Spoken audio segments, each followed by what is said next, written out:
And we're live with our 307th episode of Absolute AppSec. I'm Ken Johnson at CK Tricky on social media, joined by my co-host, Seth Law at Seth Law on social media. Seth, say hi. Hey everyone, welcome back to another episode. Ken and I are slowly dragging our way to the end of 2025, right? I don't know how else to describe it. It's been quite a few weeks and definitely a Q4 and wrapping up the year, trying to make sure we've got all of our items wrapped up. But we're excited to be back. We're going to do kind of a retrospective today on 2025 and everything that's happened, what we predicted, and just overall get a feel for where we feel like the industry is. I don't want to do predictions for 2026 quite yet. I haven't thought through that personally yet, but we will get to that early in January. That being said, there are a couple of announcements. Ken and I will be at KernelCon teaching harnessing LLMs for application security. We will also be at Black Hat Asia teaching next gen secure code review, which is a combination of practical secure code review and harnessing LLMs. We're coming off a good week in Europe where we actually taught that course, the first time we've done that 4-day course. And I'm going to ask Ken a couple questions about that, his experience, and like kind of what he feels like happened and how that went here shortly. But there are those opportunities. I think everything's up at training.absoluteappsec.com. If not, we will post those links as they become available. I don't think the links for Black Hat Asia are up quite yet, but we will be going there as well. Outside of that, we will be at B-Side San Francisco. Our panel got accepted. There's some question on who the panelists will be. At a minimum, it'll be me and Ken, obviously, right? Like as we're talking about application security in 2026, that'll be our state of AppSec or state of Absolute AppSec, as we like to call it. And excited to be back. I'm sure we'll do some sort of a dry run, Redpoint hosted happy hour, something like that, podcast event to have everybody who will be in town for both B-Sides and RSA to get together and say hi. I think that's everything from a scheduling perspective. Ken, is there anything that I could be missing there? I don't think so. Did you mention KernelCon in March? Is that important? Or is it March or April? Okay, yeah, you did. Okay, cool. KernelCon. Okay. I think, yeah. Sorry, I can see my family's taking the dogs for a walk. I was going to mention this though. We put out this free white paper, and you don't have to like submit any forms or do anything like that. It's just how to securely build an LLM backed application, and it talks through the generative AI top 10 set of risks. So I was just gonna mention that and put this link on here in case people are curious. And then I see you put in our link for our KernelCon. I only thought about it because Zach, who I work with this morning, we met him initially at KernelCon, and he was like looking at the schedule, and he was looking at trainings, and then he's like, "Oh, what's this LLM, AppSec one?" And I guess I maybe didn't communicate that we were doing that, and so he's like, "Oh, it's you guys again." I was like, "Yeah." So, anyways, it's kind of funny, reminded me about it. Cool. Okay, it does look like the Black Hat Asia training is listed, so I'll throw that into the links as well. I didn't see that they had posted it. I know the training crew over at Black Hat were all involved with Europe, and so they probably are just getting to posting those things for Black Hat as well, or Asia as well. Sweet. Yeah, like KernelCon will be fun as usual. That is a really good place to actually get training from a cost perspective. They make it very affordable as opposed to some of the other places where training is offered. That's always been a good one. I mean, I can't even remember how many years have we done KernelCon, Ken? A lot. A lot. I don't know how long. Probably 4 or 5 years, I'd say. And I something like that. I don't even know anymore.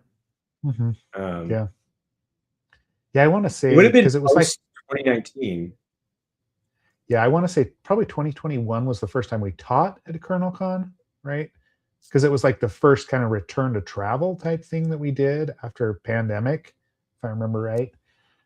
Maybe it was that 20. Yeah, whatever. I guess it doesn't really matter. We've been going there for a while. Like it's a good crew. That's a good conference, and always happy to get back to Omaha. Right, like as crazy as that sounds, it was. Yeah, it's a good time.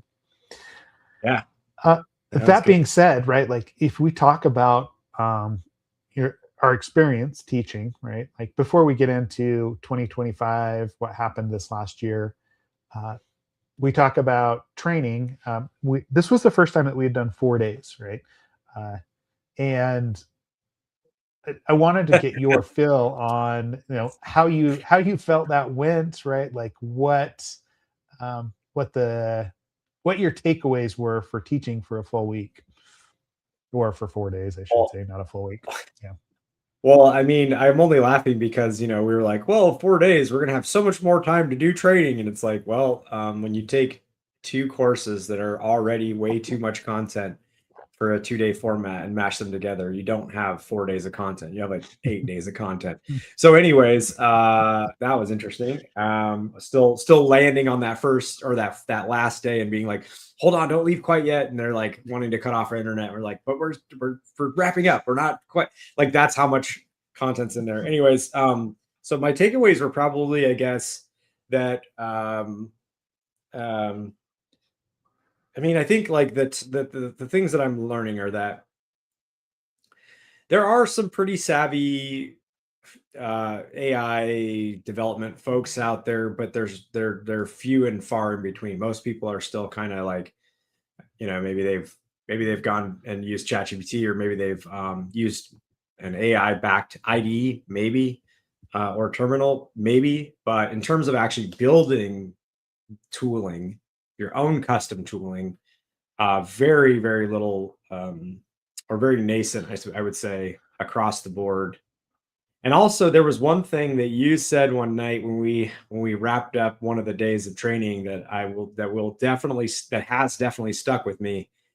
I think it was something along the lines of like, we're doing this not because it's easy. It's not, if you're trying to build AI based tooling, you're not doing that because it's like easy to build that tooling.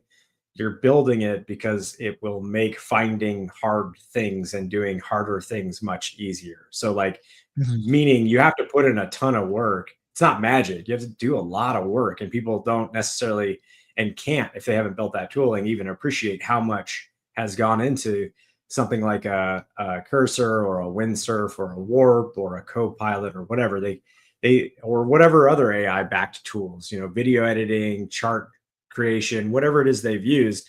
They probably just don't quite understand how much has gone into making that stuff work. So sometimes when that's the first time you've interacted with something, somebody's done all that hard work for you, and then just the magic happens. You're kind of like, oh, well, this is actually pretty easy. And it's like, no, actually, LLM backed software is actually really difficult to actually orchestrate and manipulate and keep on track and make work in a performant way. But what you get from it, that's the important part. So I think there's Yeah. this sort of mental expectation that even security people need to start maybe thinking about adjusting, which is that no, this isn't going to be easy, but it will provide you a far more valuable experience and make you much more efficient. But Yeah. what was Yep. your takeaway from our, not just from our training, but just from like interacting with the community and getting a sense of where people are at? Yeah. I think that uh, my big takeaway is as we've been teaching kind of these building blocks of utilizing and operationalizing LLMs, programming LLMs, as opposed to just using somebody else's interface into it.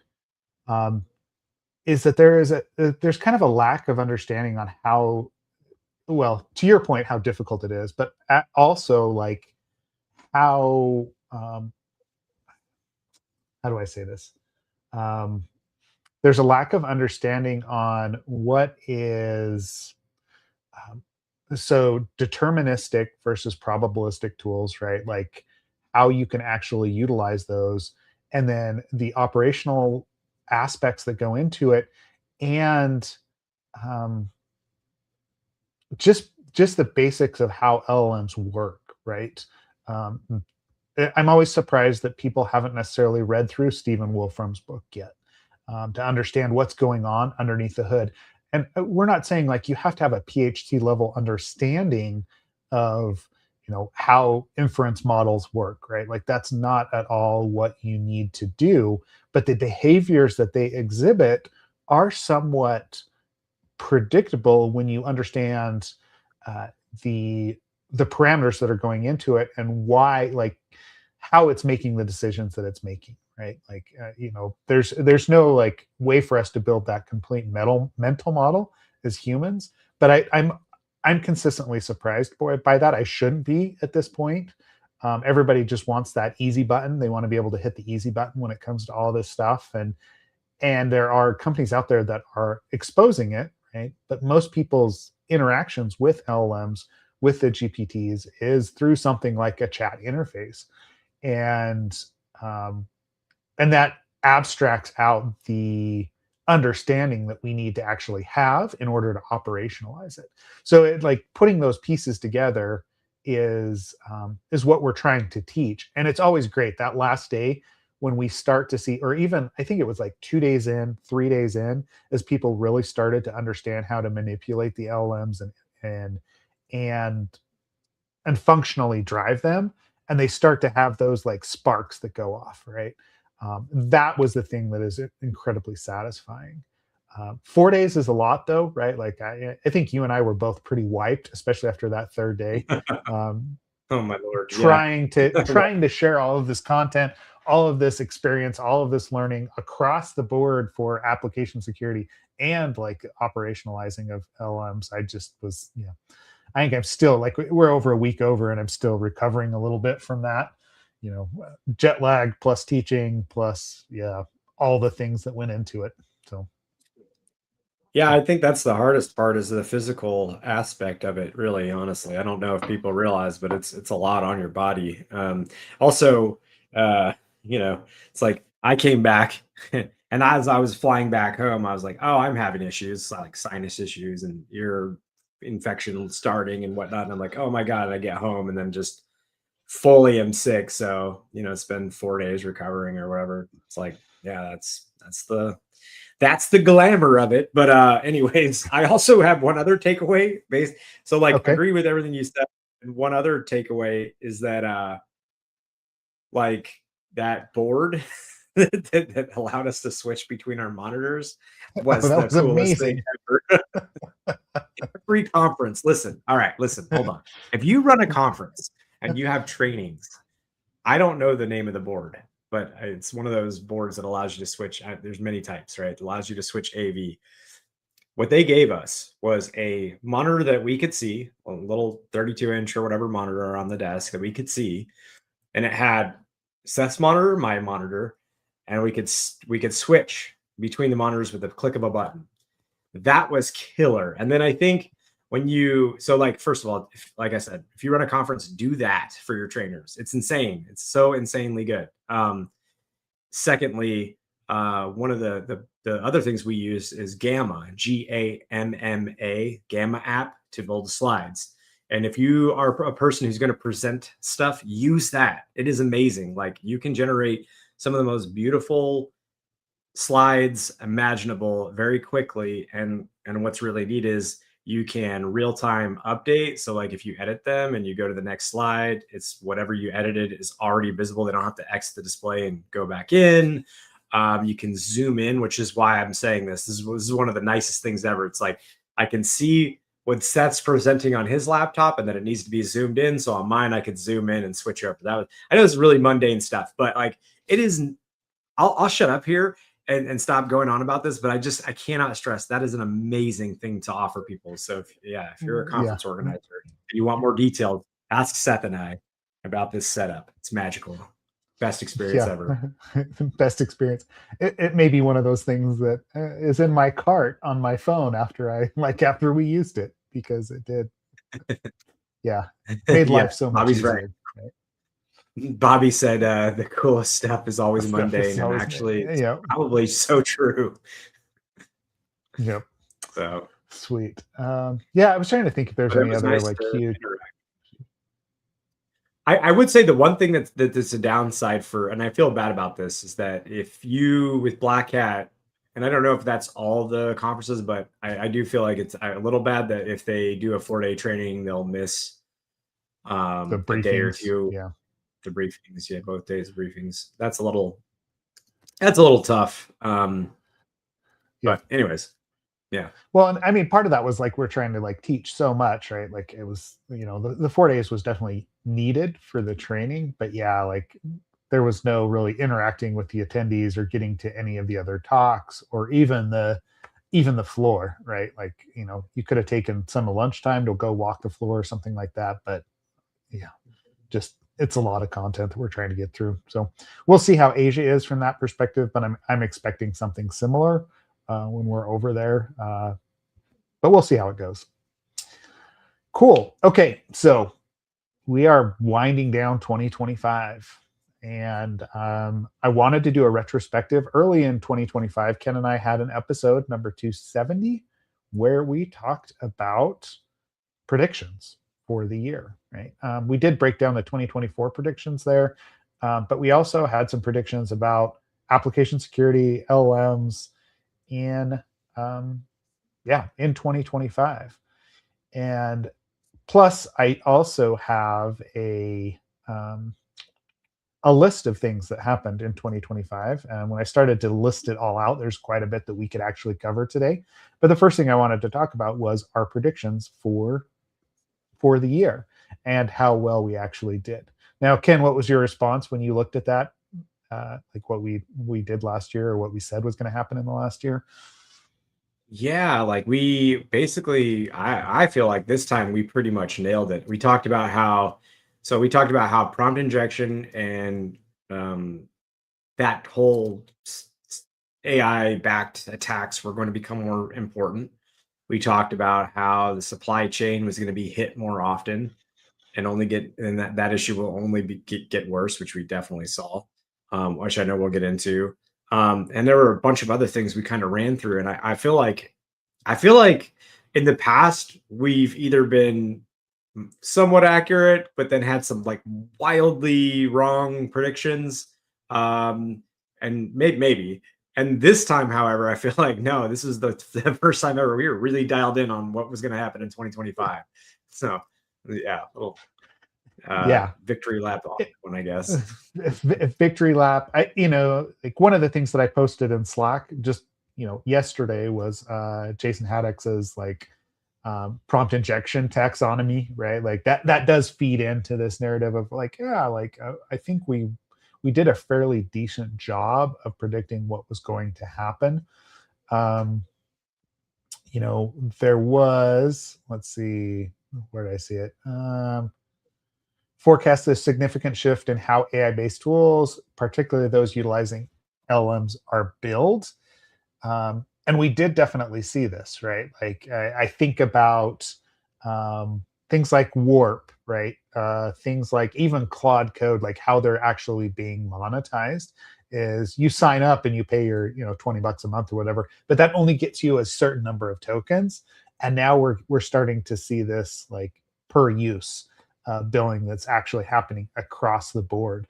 And what does that mean? Yeah, it means my wallet's a little bit lighter. I'm pretty sure Ken's as well, because people are billing, right? Like at some point, everyone has to share that cost, and like I can see this happening as well. The more that you're interacting with those LLMs, especially the thinking LLMs, and how expensive they actually get, the more that you're going to have to pay for it.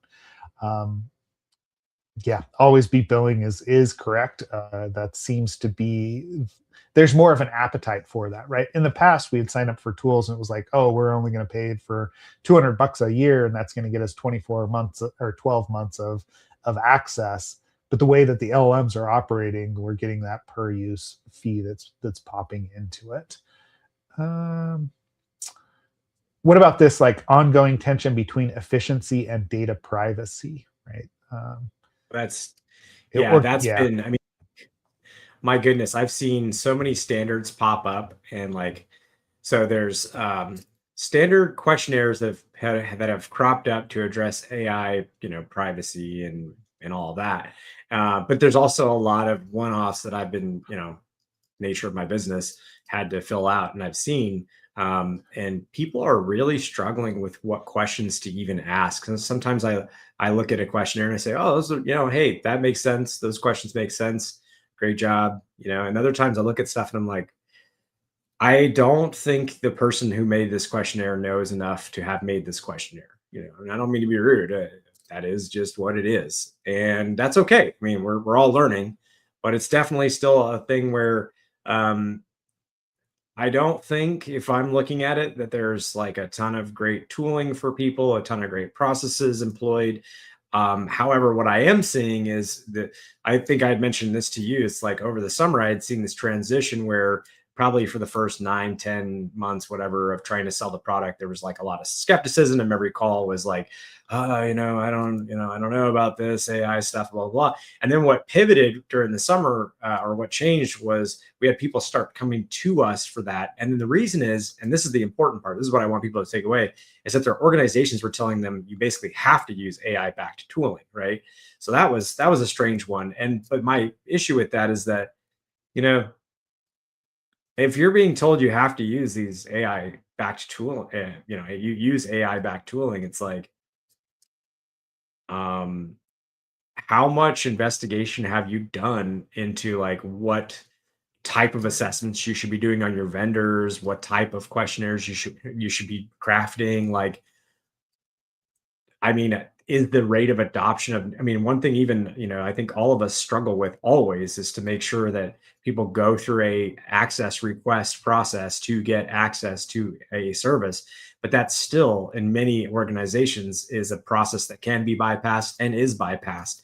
So you may have many people signing up for services and products, and you may not even have visibility into those services and products and how they use AI. So I don't feel personally, based off of all of these factors, that we have any kind of good grip on privacy controls and a better, idea of how to manage that. Frankly, I think that's going to be a big continued effort in 2026.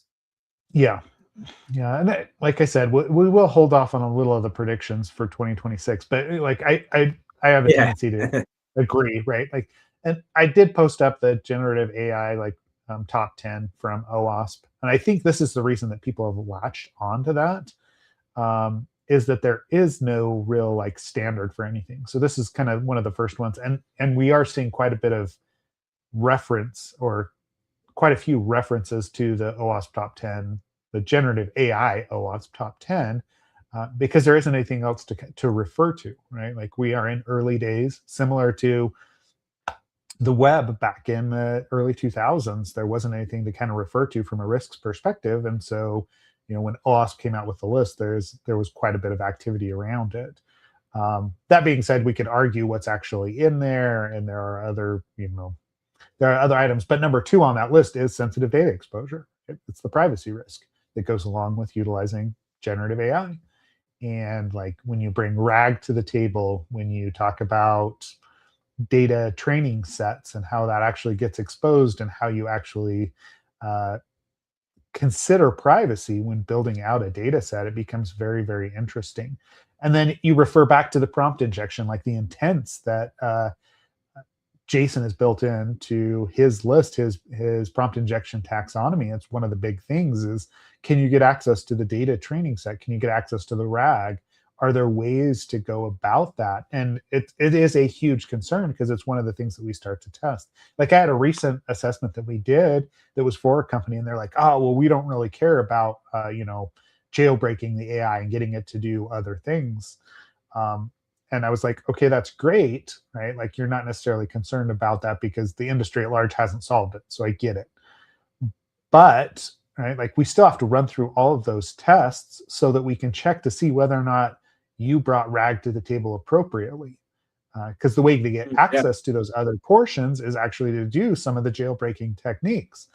And so it was just this really weird, right, like discussion that we had with those developers, because when we got down to the report, I'm like, look, we could actually do the jailbreak stuff against it. They're like, well, we told you not to test that. I was like, no, you told me to test for privacy risks, and that's one of the ways that we do it. So I got to call that out, like it's still a risk type thing.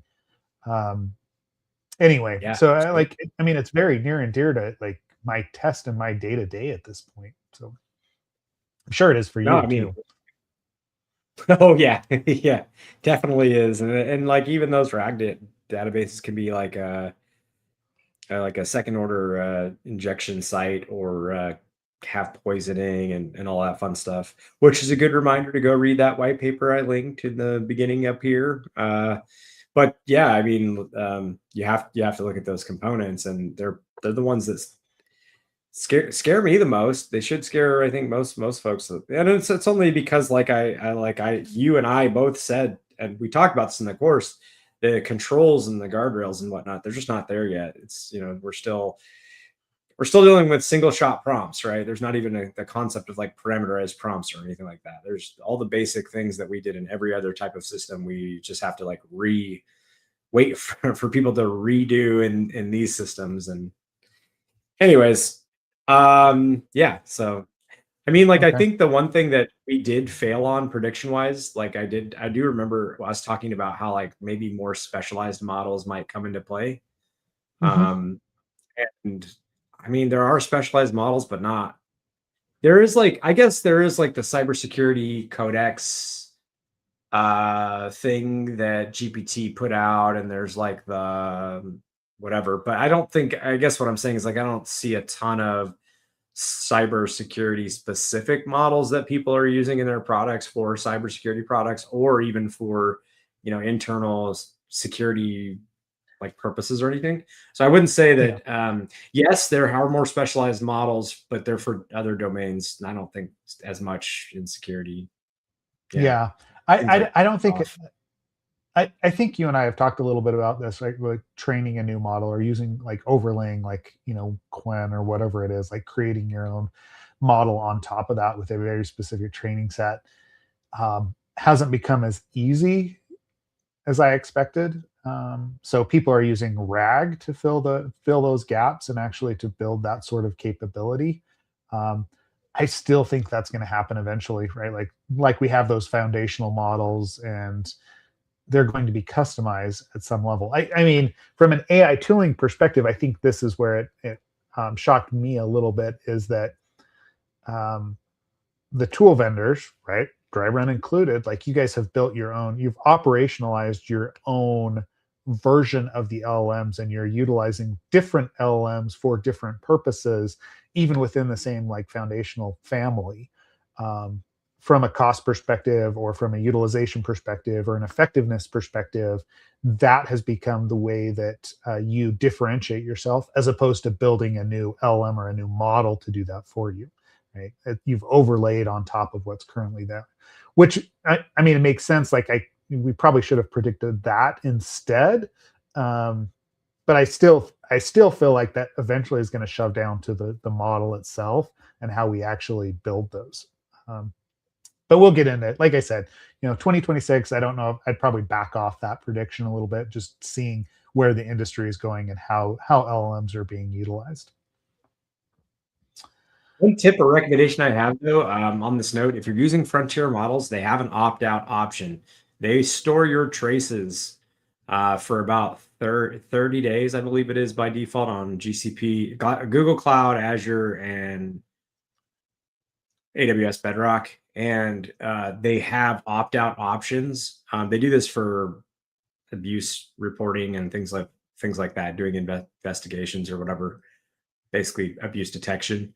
You can opt out of those, and you should opt out of those so that your traces aren't stored for a month or however long. Sometimes it varies, but these days I believe it is about a month.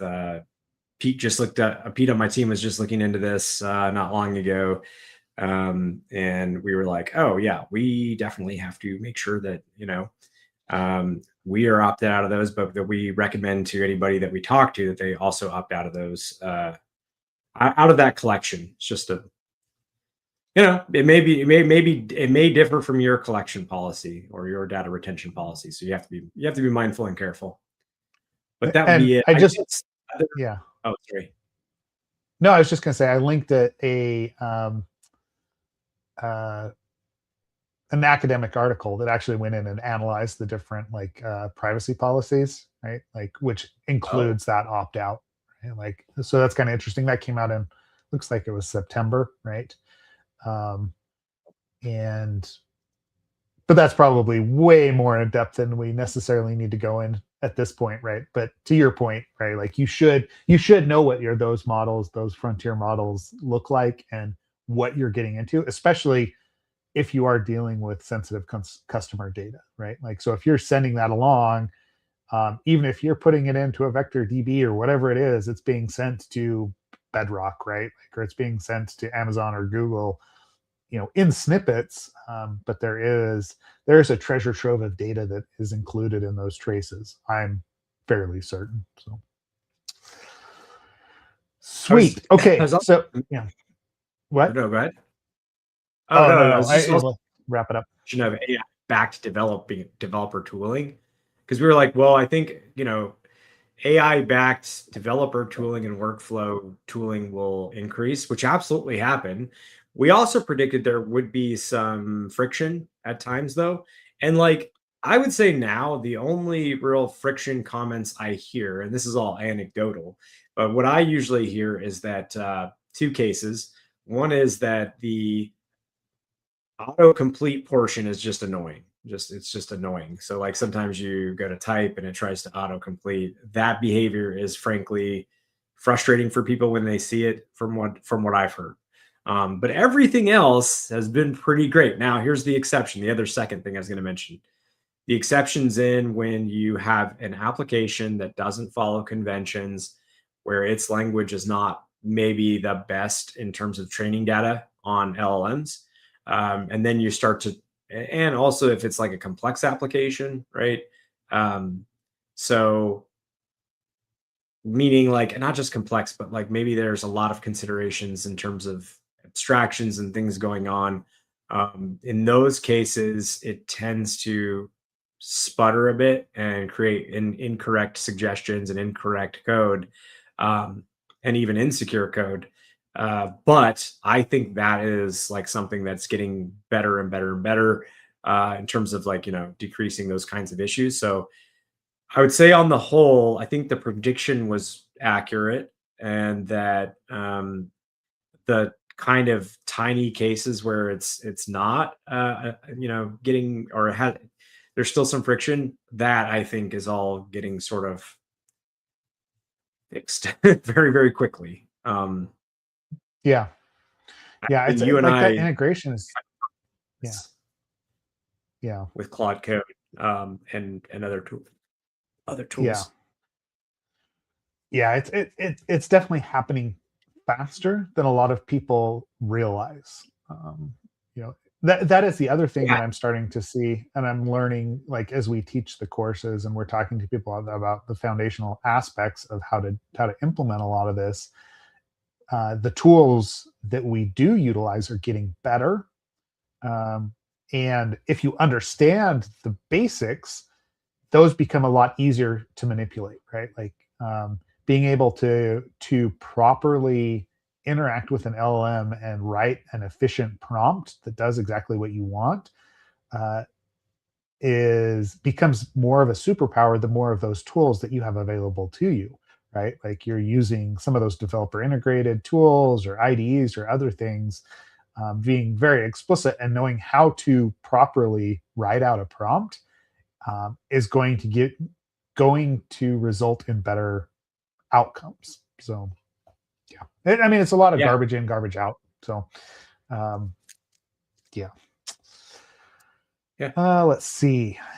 Cool. I don't know if there's anything else from that. We did spend a lot of time. That was one thing that I realized when we talked about predictions for 2025 is we spent a lot of time talking through AI, obviously, and that still is the elephant in the room when it comes to application security and security in general is how AI is going to integrate and how it's going to change the industry because it is changing the industry. Um, so I like but I did want to rewind a little bit because I know that like we had the OAuth Pop 10 2025 that finally came out, right? We had Brian on the show to talk through what that actually looked like, and yeah, like we've had quite a few discussions about that. So I do feel like there was more that we could have predicted that we didn't necessarily touch on because we were so focused on AI. And that kind of leads us to this other discussion of what happened in 2025. Um, so taking out the LLM portion, generative AI, like what we've talked about already on this show, what are the other notable events that you think about when you think about the last year in application security? Shai Hulud would be probably one of the bigger ones, which I just want to point out on that note. I've got my log for shell. Finally, Oh, yes, Christmas you got do. around. Yes. But no, that I mean, yeah, React shell, the series of Shai Hulud attacks. Yeah, it like supply chain was a bit of a nightmare. And then, like I know we're trying to get away from the AI part, but those attacks also showed that if you have AI tooling, on your machine, it can actually help attackers to enhance the attack and speed things up and actually make it a more robust attack as well. Yeah. Yeah. Okay. So the big one, I mean, I thought that we touched on this a little bit, but maybe it just didn't make it into the newsletter that we pushed out. Supply chain security. Right? Obviously, 2025 is the year that this became, I guess, even more apparent, or became the new pillar of application security. I guess the fact that attackers are targeting package repositories, targeting GitHub users, targeting anything that is used to actually build software to insert malware. And between what NX Security, Shai Hulud, I don't know, like React Force Shell is not necessarily supply chain, but it is, right? Like again, it's attacking libraries. The attack surface of an application is so much larger when you consider all of the dependencies that this is becoming just a critical area of application security. I don't see us getting away from that in the future. But if you haven't started to consider dependencies in your threat model, 2025 was the year that you were forced to consider it. I know we had Log4Shell. That was what, 3 or 4 years ago at this point, and that ruined everyone's December. This year we had React4Shell, we had Shai Hulud, and other attacks against the supply chain. So I'm with you. Is basically what I'm saying. Like that feels like the other big event that actually happened. Yeah, that's true. Yeah. Yeah, I'm trying to think of what else kind of comes to mind from a supply chain and just in general perspective, what kind of happened. And if there was more of a focus. I don't know if there was more of a focus. I feel like it just, you know, people dealt with that kind of issue. Yeah. I'm trying to look at because I'm also looking at the there's some other things too. Like I don't know if you remember, but we made some comments about framework boundaries, right? Okay. Um, Basically, I said I thought that Next.js just it will be less prevalent, for instance, and that I think you had said, Sorry, I'm trying to read through the transcript too. I mean, I think overall, I would say that I don't think the only thing that really became, in my mind, important from like a web or whatever type of like technology stack or framework was that it became very clear to me that convention-driven applications are probably going to be the thing that become the most popular. And the reason is that they're the easiest thing for like a training set to write or to have in your it's easier to train on something that follows specific conventions and then write code, assess code, and test code that follows that training data set, the conventions that are listed in the training data set. So Okay. why am I saying? Well, I had mentioned earlier that it like the more complex the code or a language that's not trained on correctly or whatever, those factors make it harder to actually write correct code in that application, both for humans and for artificial intelligence entities. And so I think human beings will, I shouldn't talk about my predictions, but what I should say, here's what I'll say. I don't think I saw humans say, "Oh, we need more frameworks, we need whatever." More so, what I saw were humans being like, "I need to write things quickly, and I need to choose something that I can generate code that will be accurate on quickly." That's what I personally witnessed. Hmm. Did you, when you were a developer, see any of this kind of thing? But yeah, Yeah, like I mean, from a code review perspective, most of what I'm still seeing, like in the third party space, yes, there is some introduction of AI, right? Like we are seeing AI, introducing code into various applications, specifically around um, those very well or prescribed frameworks.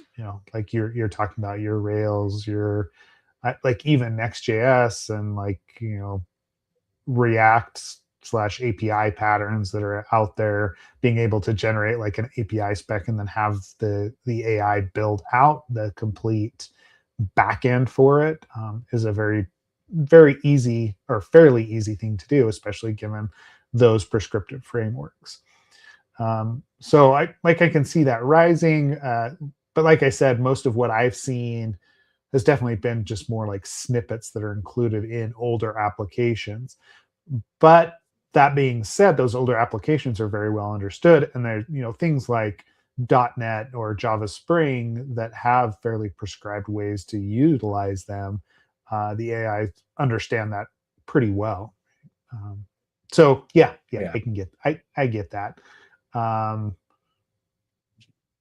yeah, I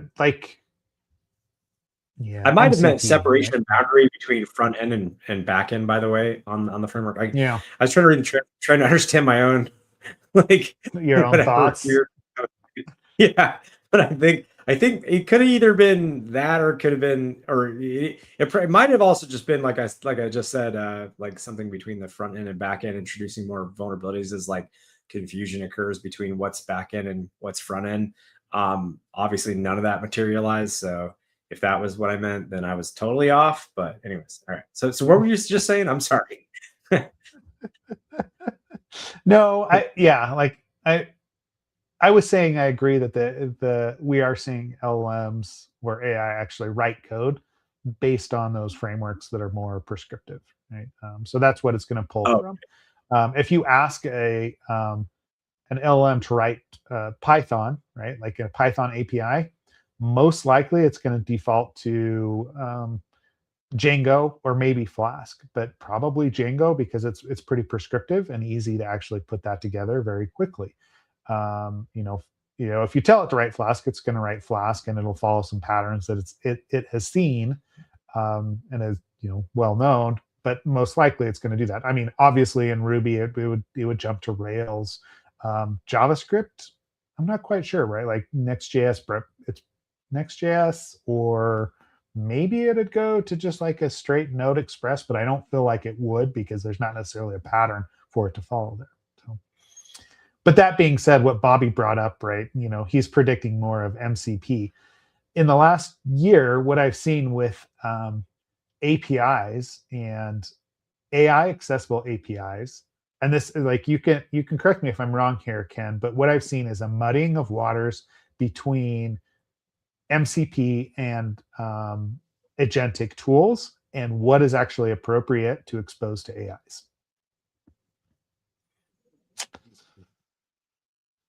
That's probably true from what you've seen then.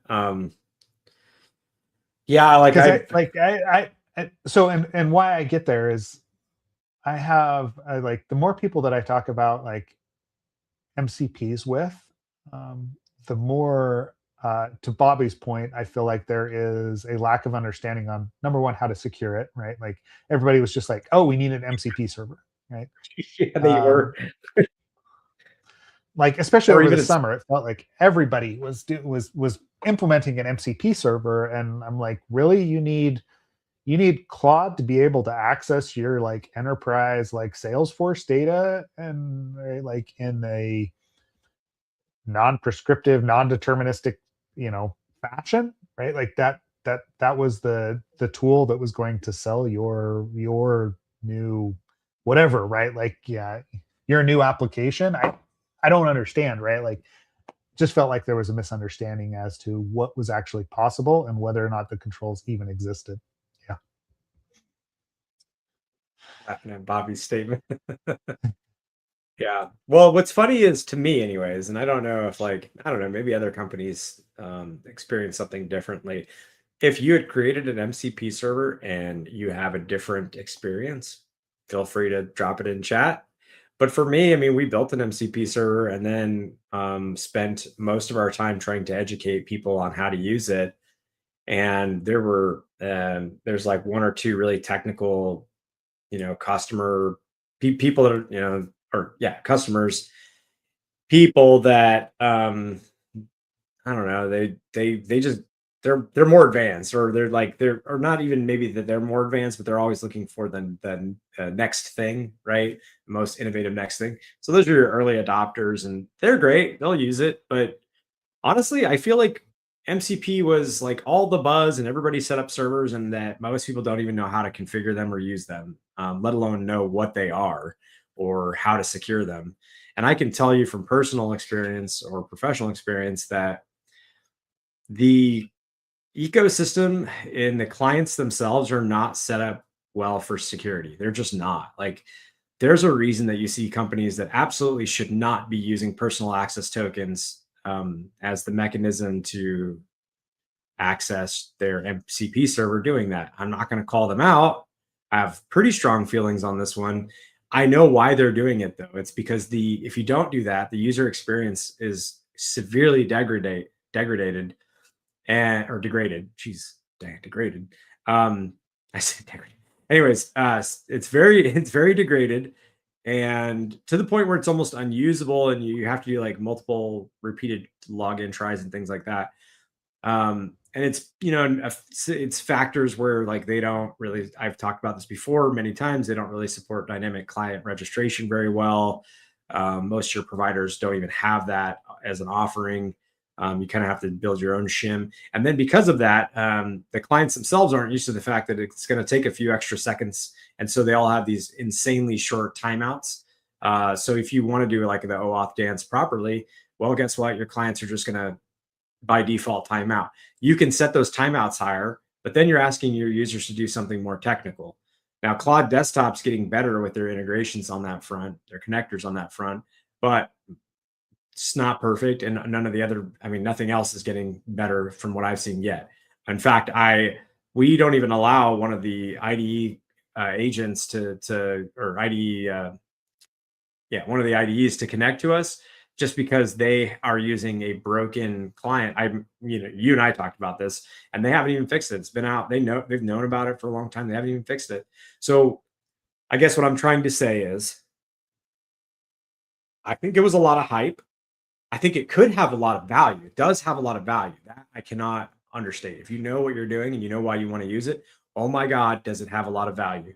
But also, it just sucks at security. Like it's just shitty. It's just shitty design from the get go when it comes to security, and that's my opinion. And so that has to improve, and people have to. There needs to be a bit of an easier button on this, and other than just being in. So the way that they kind of, in my opinion, just paint over this is it's like, well, you can submit to our ecosystem and become like a part of our ecosystem. So you can go and submit an issue on Cursor. By the way, Cursor, could you please look at people's actual issues they've opened to get on your marketplace? I've watched them do nothing for months in their GitHub repo with issues open for people to get on their marketplace.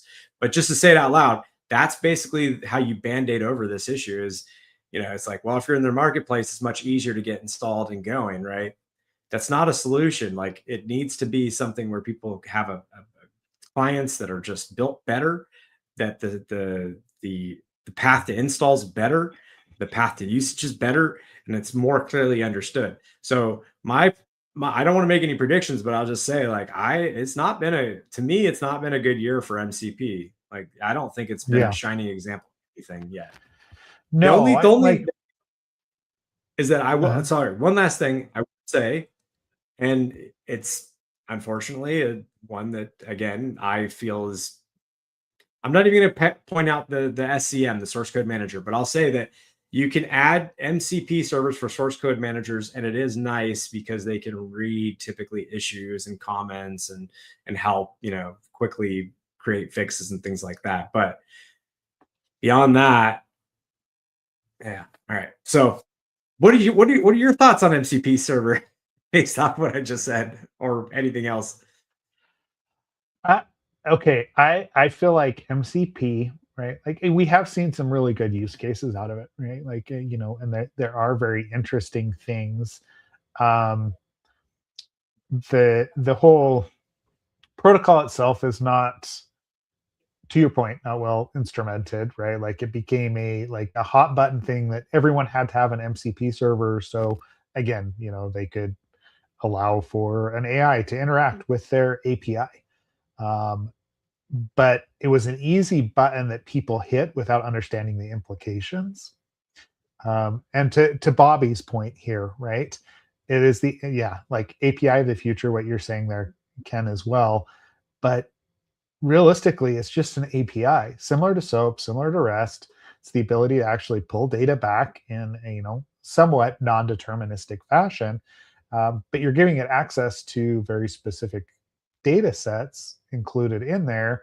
Um, there was nothing that said that you couldn't use your REST API in the same manner and build an agentic tool basically with, you and I both know this, within like 25 lines of Python to do the same thing, and probably would have been more secure because we've already built out those patterns for SOAP and REST and these other APIs.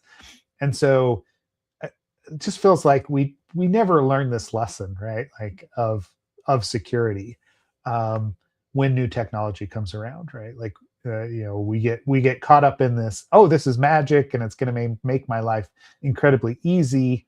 And part of the reason it's incredibly easy is because we haven't secured it yet, or we haven't even thought about security.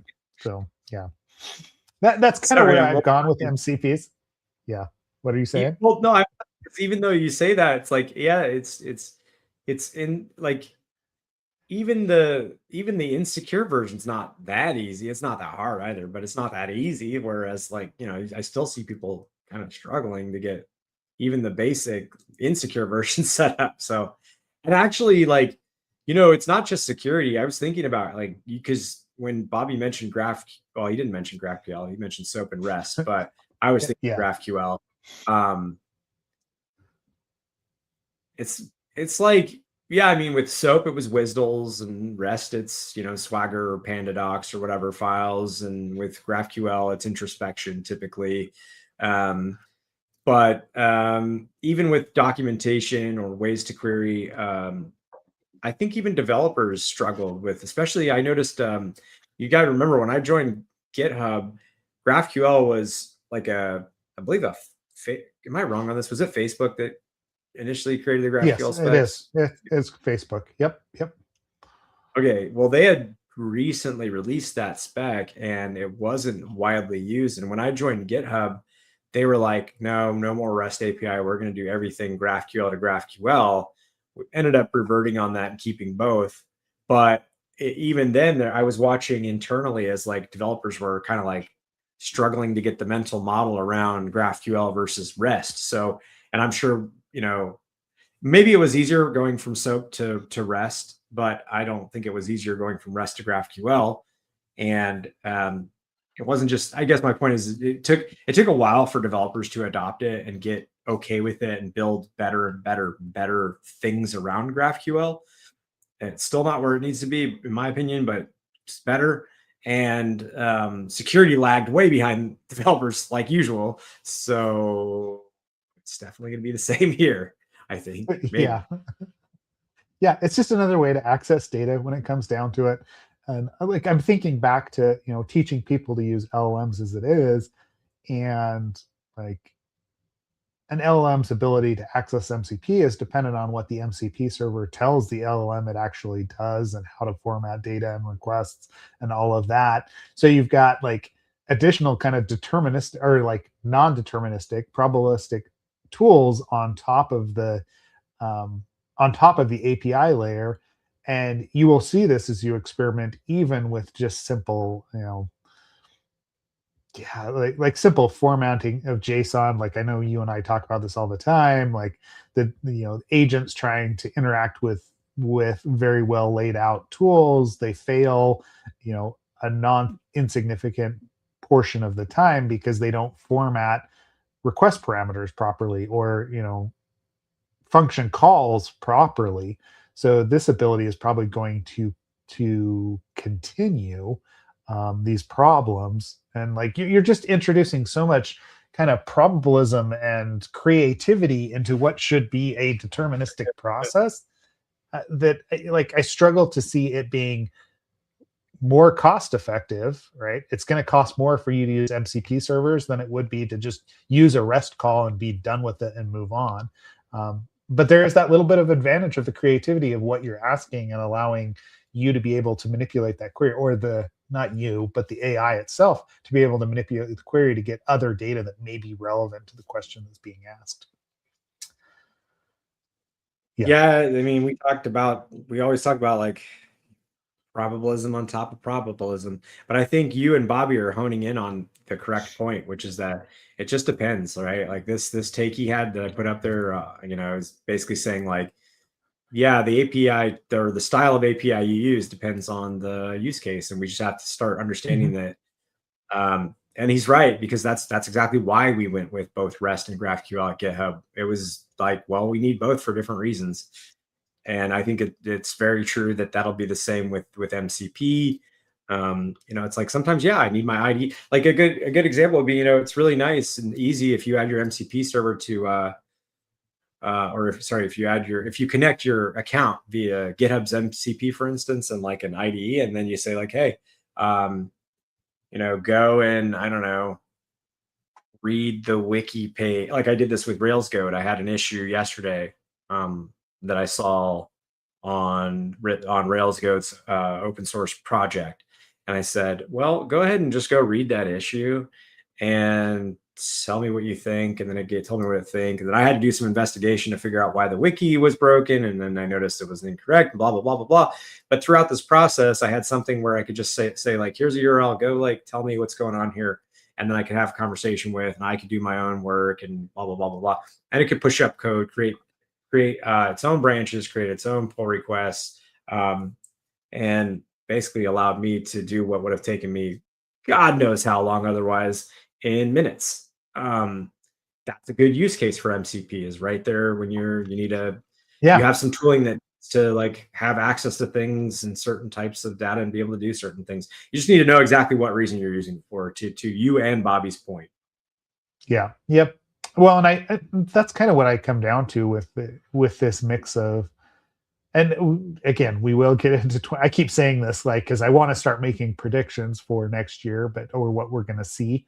But this mix of probabilism and determinism and utilizing the correct tools at the correct times in security tools or developer tools in general is going to become more prevalent, right? Like, and we're already starting to see this.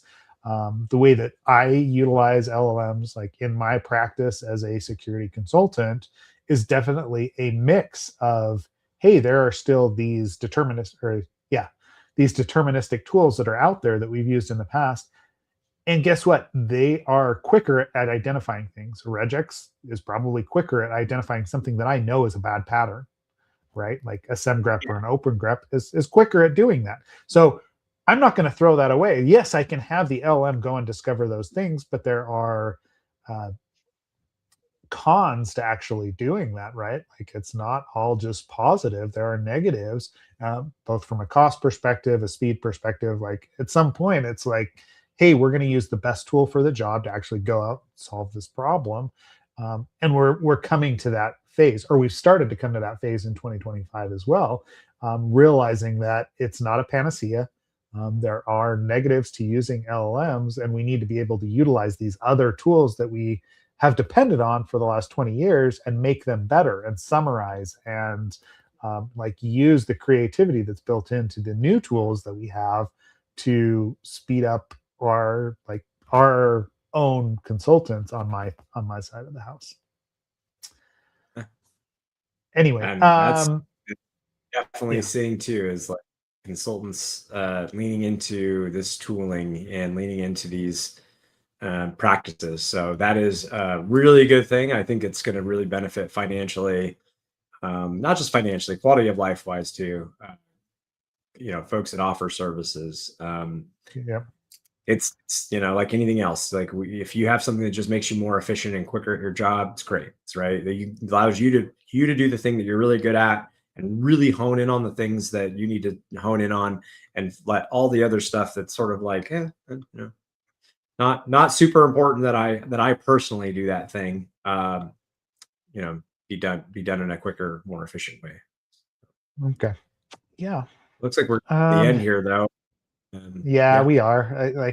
We did start a little bit late, but we have been going for an hour.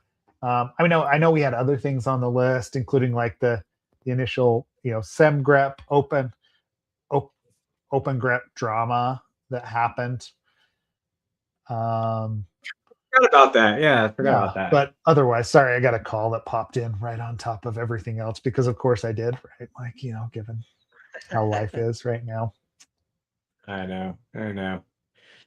I know. I'm definitely gonna be enjoying this little break that we have. Yeah, yeah. Yeah, but otherwise, right? Like it's been a great year, right? Like we've put out a bunch of episodes. If you're not following us or you're not a part of Slack, please join us. The link is at absoluteappsec.com. And we also have a newsletter. Like we're trying to summarize the episodes week in and week out. And with any other industry news that we're kind of seeing that we find interesting that doesn't make it onto the podcast, there's quite a few things that Ken and I curate on a week-to-week basis that we don't end up talking about just because we only talk for an hour. And as you can see, if you're listening to the show, that we can kind of go on and on about other things, right? The conversations have a tendency to jump to the items that were more interesting to us, or just seem to spark a nerve, I should say. Well, I have one last thing I want to say. Okay. Yeah. Thank you for this. Thank you for the Christmas Oh, present. I got it. Sweet. Or maybe yesterday, but I just opened it today. I think I got it yet today. Anyways, thank you, man. Appreciate that. That's very nice of you. I like the rocket ship. That's sweet. No worries. Yeah. Yeah. Go build it. Tell me what you think, right? Like it is not a Lego endorsed product, right? But it is Lego pieces. So yeah, it's good stuff. Cool, man. Well, appreciate it. As always, yeah, join the conversation and we will see everyone online. Anything else you want to say, Ken? Happy holidays, and yeah, thank you. Yep. Happy holidays, everybody. We will see everyone in the new year. We'll be off for a couple of weeks. So. Ciao. Yeah.